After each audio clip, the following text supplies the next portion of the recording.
You can care too much. Did you know that? Like you can you can actually care too much. And by caring so much, you can actually get your life stuck. Today, in the I Am the Possible podcast experience, we're going to be talking about you just caring too much. And that's why you're stuck. And I can make this claim because I'm talking about myself. And perhaps you can just relate to it. But today I'm going to be sharing the fact that for years, 40 plus, I've cared too much. And in certain areas of my life, I have been stuck. And maybe you'll be able to relate to this. So, welcome. Welcome to the I Am the Possible podcast experience. Yes, the place where possibilities become perspective. Guys, welcome into the space, into the place. I is your host, Travell C.W. Lynch, Mr. What? And my mission is to provide, to offer perspectives on life that give life to what's possible in life, your life. You can care so much about the wrong thing that your life will be put on pause. That's where I've been. Maybe you didn't notice because you only get to see certain parts of my life.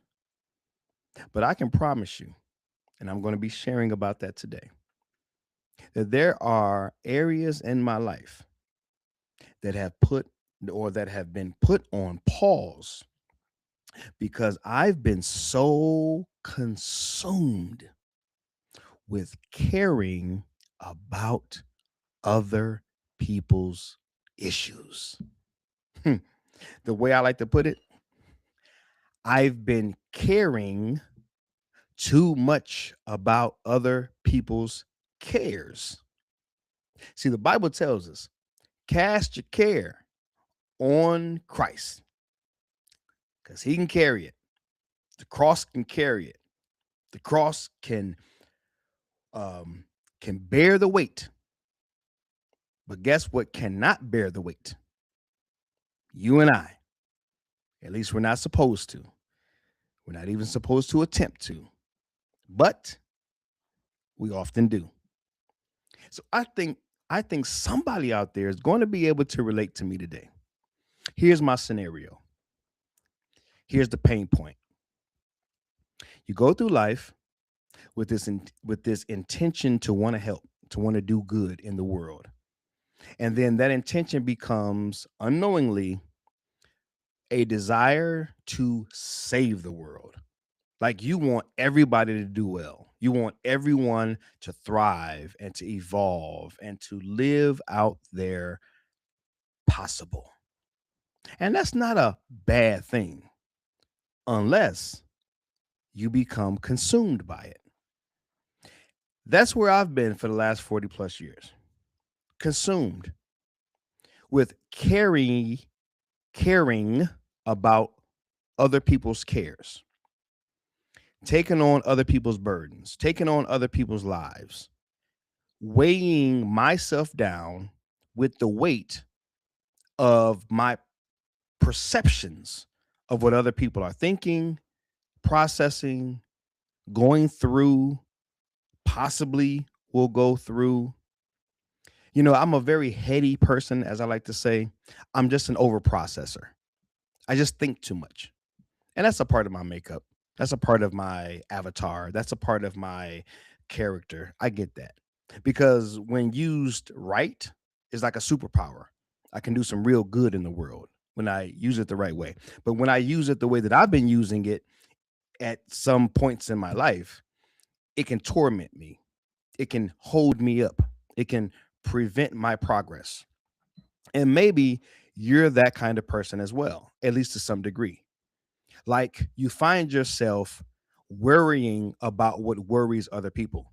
You find yourself maybe scrolling through social media, and everything that you perceive to be negative, your heart breaks. So your heart just breaks over and over and over and over and over. You cut the television on, the news comes on, and they're full of negative stuff. And every story you hear, your heart breaks over and over and over and over. And again, there's nothing wrong with this, but where I'm going with this is too much heartbreaks or too many heartbreaks breaks you emotionally. That's a part of the reason that I'm in therapy now. I got a therapist, I got pastors, I've got mentors, I've got a wife, I've got adult children, I have got friends, family members. I've got some very trusted people that have surrounded me, that are in my life, that I can go to, that I can confide in, that I can have really quality conversations with. And for the last month, I've been very intentional about doing that. And you know what they've all told me? And now I'm going to tell you. They've told me that I can't control those things. And because I can't control those things, those cares that I should be giving to Jesus, that I should be offering at the foot of the cross, that I should be giving up every morning, those cares that even sometimes I'm delusional and I think that I'm actually giving over to Christ, but I actually keep them. Right? Sometimes we actually pray and we think we're casting our cares upon him, but we're actually not. We're holding on to him. How do we know? Because we're still worried about him. We're still emotionally exhausted and drained by the end of the day, because 80% of our thinking is projecting and processing other people's lives while trying to also process our own, right? And so what has been happening for me as I've had these conversations is I've been asking people, man, where do you put this in your life? Like, how do you manage to, because from the outside looking in, I'm looking at my wife, I'm looking at my mentors, I'm looking at my, folks that are in my life, and I'm saying, man, they look to be thriving. They look to be going on and on with their lives. They don't seem to be weighed down by the world's problems. And the theme that keeps coming up has been, you can't control that. You can't control them. You can't control the situation. And part of me wanted to hear it, and a part of me didn't want to hear it. But, and I'm gonna be sharing in just a moment what has clicked for me, what has helped it click for me, because what clicks or what helps it click for you may not be what helps it click for me. Right. And what helps it click for my wife or my mentor or someone else may not be the same that helps it click for someone else, because the information is what it is. You can't control other people. You can't make anything happen. All you can really do is use the things that God's giving you and the time that he's giving you. Sow your seeds, try to contribute positively, try to do your thing. But at the end of the day, even the Bible says one will plant, one will water, neither makes it happen. It's the Lord that makes it grow. All these scriptures that they've been sharing with me, all these scriptures that keeps coming to mind, but it didn't stick. It didn't click. Even though it's the truth, even though it's very clear, even though it's very logical, it didn't click. Nope, your boy still wanted to save the world. And by wanting to save the world, by caring too much, your boy has been stuck where ministry, where contribution is concerned, where my dreams and hopes are concerned, where some of the things that I feel most called to are concerned. Because here's one thing, and I don't know if you know this or not. When I first moved here to Southern California, we were evicted after a couple of months because we had little money. Right, we were just newlyweds, just getting started. We were young folks, but we came out here, Southern California, believing God's called us to come this way, and we still very much believe that, God has been faithful to help us grow and to go from where we were to where we are right now. But at that time, we had very little money. And so I joined this little day workers thing. I believe I was still working somewhere else, but on my days off or in my free time, I would go down to this place called Labor Ready. It was a work today, get paid today situation. And I remember, and I tell this story for a reason. All right. I'm gonna tie it all together in just a moment.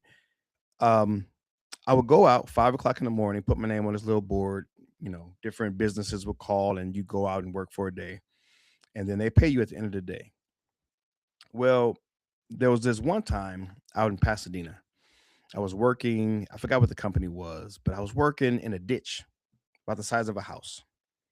Me, several other men were down in this ditch, digging through rock and clay and earth.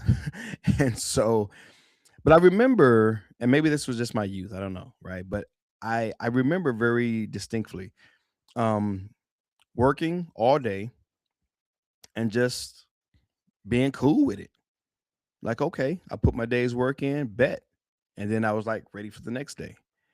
And I was able to do that. I was able to be a part of the church and have parts, I would do the ministry thing, I would do the work thing, I would do the, raising children thing. And the energy levels were there. And I remember in hindsight thinking many years ago, the more I started to struggle emotionally, the more I started to struggle mentally. And these things began to pile up. All of this people pleasing, all of this, taking on the world's burdens and trying to be this, Superman type guy. A thought came to mind for me, and it may be of value to you. Physical labor is not what wears us out. Physical labor is not what sends us to the mental ward. Physical labor is not what kills us at 43. Uh, Physical labor is not what robs you of your life. It's the mental, it's the internal, it's the emotional, psychological. You can be 23 years old and commit suicide. It's not because your job was too much to bear. It wasn't because the labor that you were doing was so difficult, but it was what you were perceiving. It was what you were thinking. It was what you were feeling emotionally that caused you to take your life. Now, I know that's a grim, uh, illustration. But the truth is, you cut social media on, and you're gonna find someone's dead every day if it's up to TMZ, right?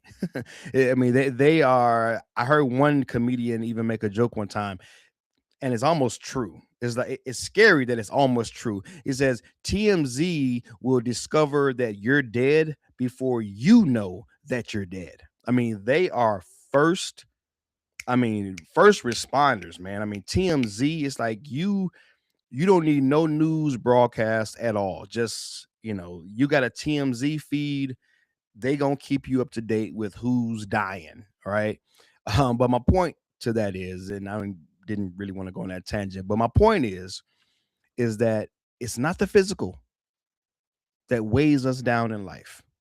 Because today's episode is talking about that we care so much that it stunts our growth, it stunts our progress, it stunts the possibilities of our lives. It keeps us held back, it keeps us stuck from moving forward in a particular area in our lives. It weighs us down, it burdens us because we care too much. We should care, we should have empathy, we should be compassionate, we should be like Christ, moved with compassion.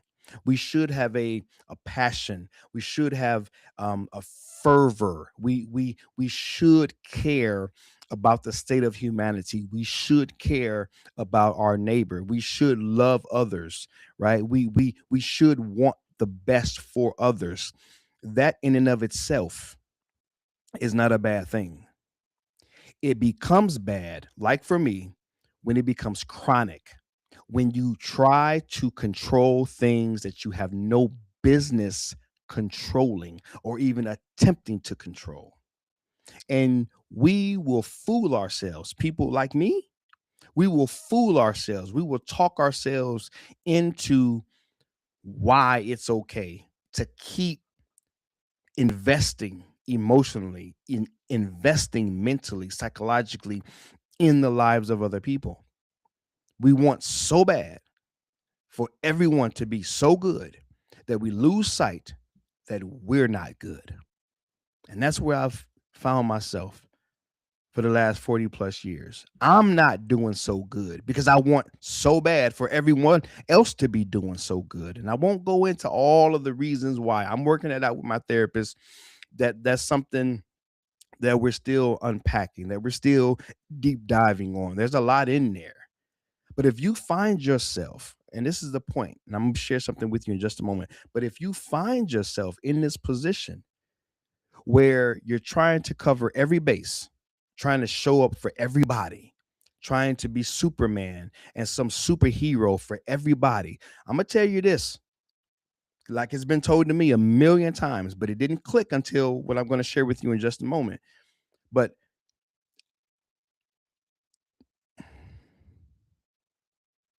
maybe I should just share with you what I'm going to share with you, and maybe that'll give you the best the best illustration. Yeah, let me do that. Let me do that. Let me share my screen with you. Yeah, let me just go ahead and just share it. I think that's going to be the best. That's going to do the best job for you. All right. Okay. All right. That's one slide. I've kind of already talked about this, kind of jumped the gun. I already kind of talked about this. You care too much because every care equals a weight that you must carry. That's one perspective that you should have before I get to the other real point, right? This is my mission to offer perspectives on life that give life to what's possible in life. Well, one of the things that is possible in your life, if you're anything like me, one of the things that's possible is for you to stop weighing yourself down with the cares of other people and truly begin to cast your cares, which are really other people's cares, on to Christ at the foot of the cross. Leave them there. And even if you don't believe in Christ, even if you don't believe in God, the fact that you can just come to the realization that if for everything that I care about that ain't even mine, that is weight that I'm carrying. I want you to get an image in your mind. Maybe I should have put it on the screen, but get an image. You remember back in the day when you went to school, you had a backpack, put a book in the backpack. Yeah, we good. Put two books in the backpack. Yeah, we good. Heck, put three in the backpack. Yeah, we still good. Okay, let me put 10 books in your backpack. Now we got a problem. And you got to carry that sucker from class to class. And then you got to walk home from school with that thing. Okay, now we have a problem. That's the way I want you to envision this. For every book, for every care that you keep adding to your backpack, it's becoming harder and harder for you to journey through this thing called life. And it's unfair to you. It's been unfair to me. And no, life ain't about fairness. I get that. But in this context, you hear what I'm saying. You're robbing yourself. Like this has had to be the conversation that I've had to have with myself. Travell, this is unfair to you. For as much as you talk about being I am the possible, for as much as you talk about self-worth, for as much as you talk about valuing yourself, for as many podcast episodes as you've made, for as much content that you've put out, trying to empower others, encourage others, educate others in the area of valuing themselves, for as much as you talk about that, you're not doing the best job that you could be doing of living that out for yourself. Can I be that honest, guys? Can I be that transparent? Your boy ain't been doing that great of a job doing it for yourself, doing it for myself. And I know that sometimes tends to be the thing, right? We want to give it to someone else without giving it to ourselves.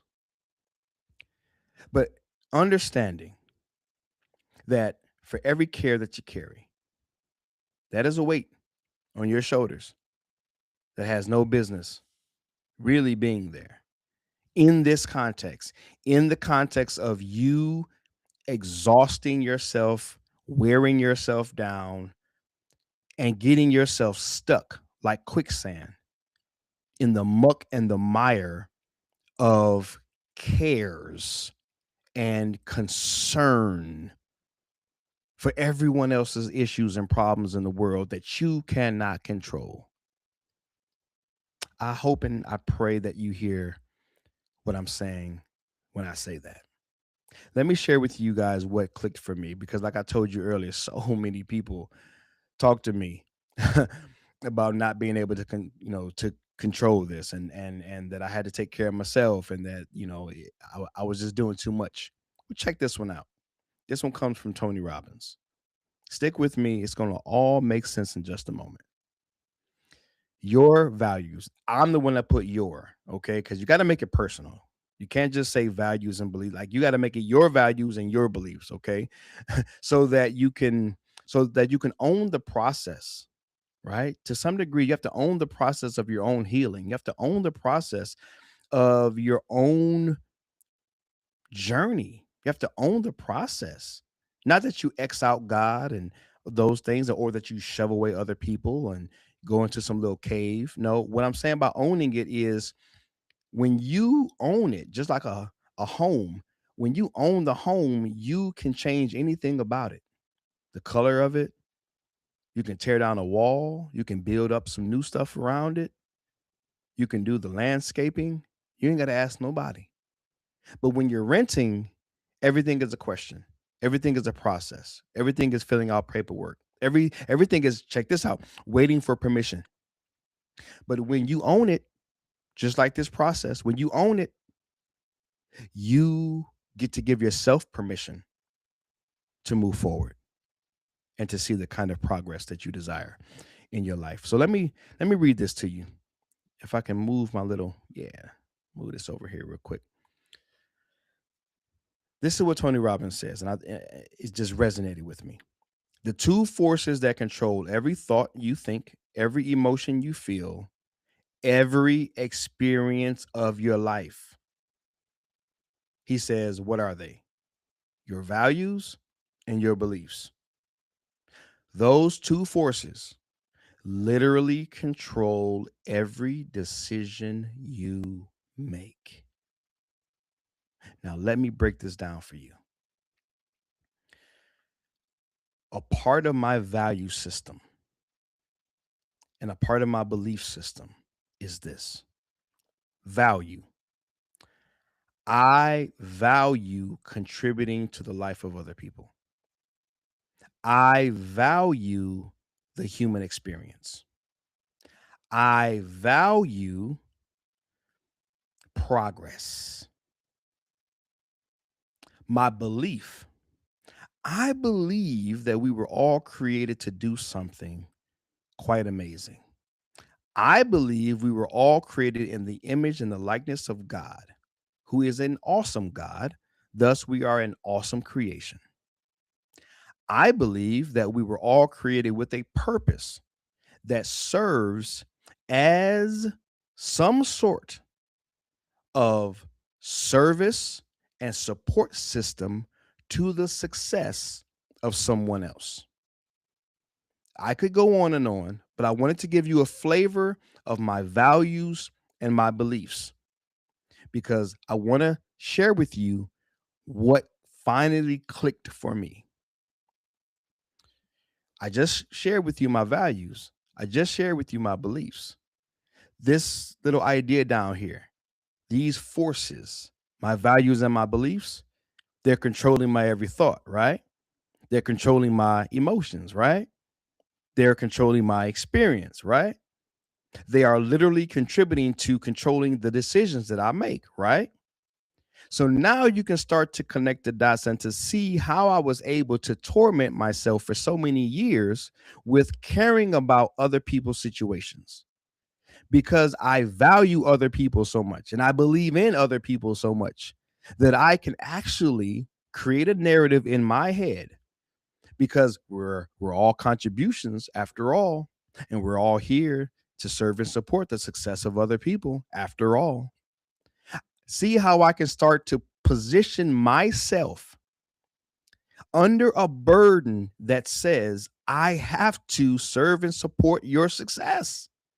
And I have to be a part of giving permission to what's possible in your life. And by doing so, without a proper and a healthy perspective over all of this, I stay stuck. I continue to write a narrative to myself that says it is okay for you to wear yourself out, to emotionally exhaust yourself trying to solve everybody's problems. See how that works? So, what clicked? What clicked was, aha, if values and beliefs are the forces behind my thinking and my feeling and my choosing, then that means all I need to do is connect the dots from my current values and beliefs to my current suffering. Identify what that is, which is what I just laid out for you, and then develop new values, develop new beliefs.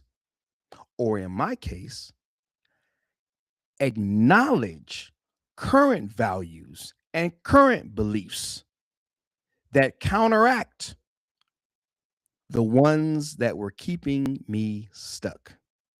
Let me lay this out for you. I have a value that says I value the human experience.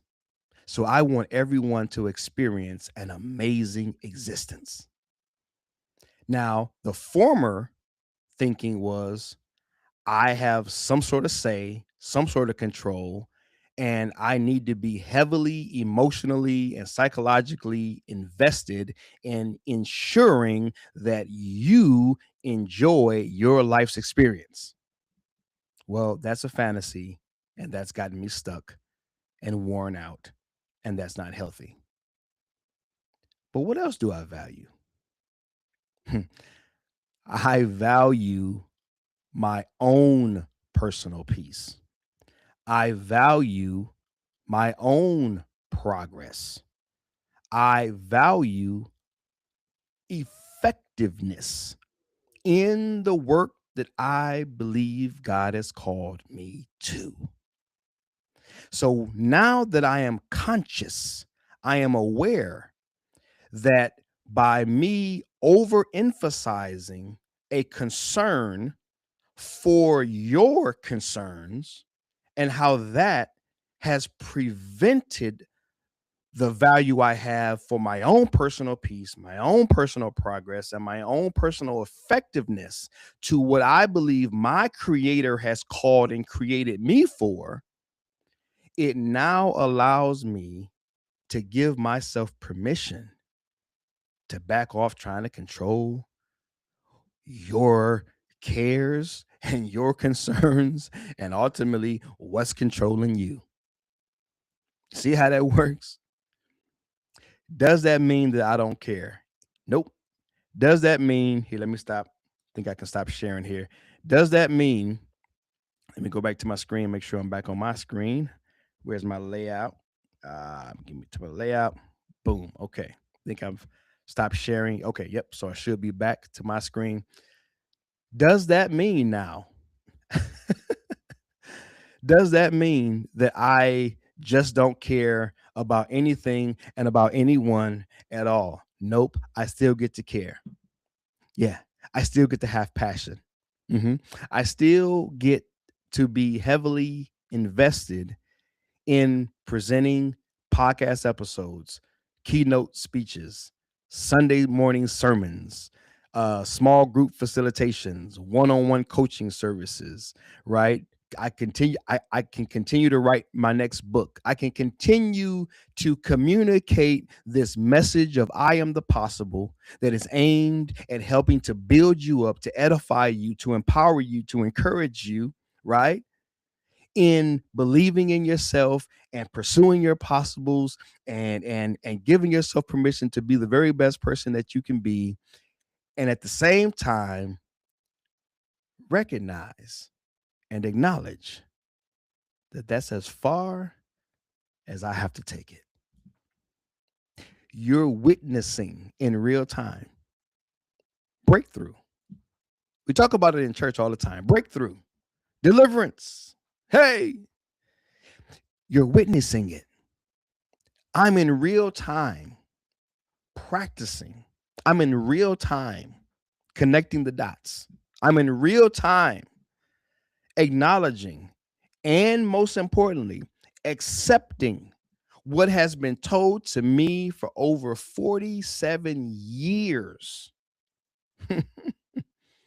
Well, not really told to me over 47 years. The first 23 years, the world beat me down and made me feel like crap, and maybe set me up to care, right? To give me this passion, to set me up to have this fuel, right? Because ultimately, when we talk about our misery becoming our ministry, all we're really talking about is taking our childhood trauma and drama and finding a way as a mature, uh, you know, um, evolved, right, educated adult, um, going back to serve that inner child, going back to serve that inner trauma. That's really all we're doing, right? But it comes across like we're preaching to to an audience, or we're speaking to an audience. We're preaching to a congregation. We're going live with a podcast. All we're really doing is going back to that little guy inside or that little gal inside and saying it's gonna be okay. It's gonna be all right. Come on. I'll take you. I'll take you under my wing. Come on. We gonna move forward. That's the whole misery to ministry thing. We childhood taught us how to be miserable in some specific area of our lives, and we got a little older, a little more educated. We lived a little longer. We saw some things. We were able to cross-reference some things. We became aware of some things. We matured in some ways, and now we've gotten to the point where we can at least start to reach back on the inside. And then we want to kind of reach back on the inside of others. But now that reaching back simply means, even as Jesus did it, it just simply means presenting. And if you choose, you choose. If you do, you do. If you don't, you don't. But I can't save you. I can't rescue you. I can't heal you. I can't fix you. I can't deliver you. It's not my work to do. But it is my job to care just enough, to have just enough passion, to have just enough concern to keep going live, to keep showing up and presenting, availing my life, my struggles, my stories, my successes in a way that I hope and pray is something that you can learn from, you can glean from, you can pick from, you can pull from just a little to help you in some way. But even that helping, it's up to you. You're actually helping yourself like a buffet. Help yourself. We can lay it out, but you have to pick it up. Yeah. Hope and pray that in some way what I've just shared has helped you to care less so that you can get unstuck. Love you guys, praying for you guys, believing in you guys. This is Travell C.W. Lynch, Mr. What. This has been another episode of the I Am the Possible podcast experience, the place where possibilities become perspective. Guys, before I get out of here, I just want to remind you that in the description, there are links, some free resources. Please help yourself. Please, if you're watching on the tube, and you should be watching on the tube, drop me a comment. Make sure that you subscribe. Make sure that you share it with someone that may be in need of this information. If you're listening on a podcast platform, I would love a review, the good, the bad, the ugly. It's all good. If you really love what I'm doing and the work that I'm doing, we now have an ability to become a sponsor to help with the monthly expenditures or expenses, I should say, of this podcast. It costs to put this podcast on, and I would love your monthly contribution to help offset some of those expenses. We've now got that set up as well. That's down in the description of any podcast platform that you're watching or that you're listening to this on. And then also, finally, I would love to get a question. If you have a question about anything that I shared and you would like me to create a personal podcast episode for you, I am now doing that. There's a link right at the top of the description of this episode where you can click it and you can drop me an anonymous question. Won't share your name, won't share your phone number. I think you put in just a little bit of information and your question that generates it over to me on the back end. I'll be able to see it and I will create a episode especially for you to answer that question. All right? Would love to serve you in that way. And all these things, just know that I am continuously praying for you and continuously believing in you and just hoping and praying again, like I said, that you would find something of value in and through this episode. All right. Until next time, remember, let's continue to relate better to ourselves so that we can create better for ourselves and most importantly, those around us. God bless you.